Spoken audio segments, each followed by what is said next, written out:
Hej, du me jam fregu një tregim. Njëherë një djalë i vogël dëshironte të bëhej njeriu më i mençur i fisit.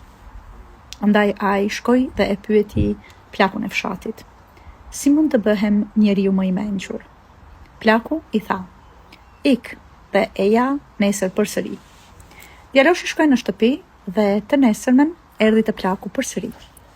Plaku i tha: e sheh atë pyllin aty? Tha: shko në pyll dhe zëje erën dhe sjellë këtu. Djaloshi iku në pyll dhe po kërkonte gjithkund për erën. Ai rrotulloi gurët, u mundua ta sheh nëpër drunj, ta kap me duar, por megjithatë ai nuk mundi ta zë. I dëshpëruar u kthye te plaku dhe po i thot: plak, unë nuk munda ta zë erën.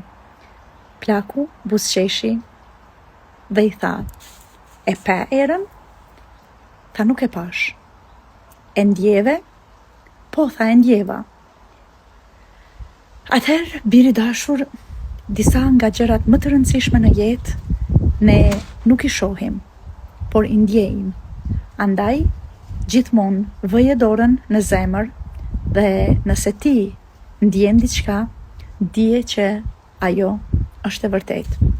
Dhe kjo, miq të dashur, na tregon se shpesh në jetë disa prej gjërave më të rëndësishme ne nuk i shohim, nuk mund t'i prekim, por ato i ndjejmë në zemrën tonë.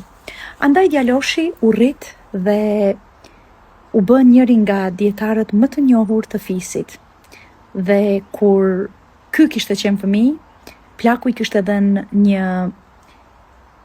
një pupull të një zogu. Dhe djaloshi e kishte ruajtur këtë pupull dhe gjithmonë e mbante në kapelen e tij. Dhe sa herë njerëzit që vinin të kërkonin këshilla nga ai, pasi që u jepte këshillat, ai e prekte pupullën dhe e kujtonte plakun që e mësoi kaq shumë në jetë.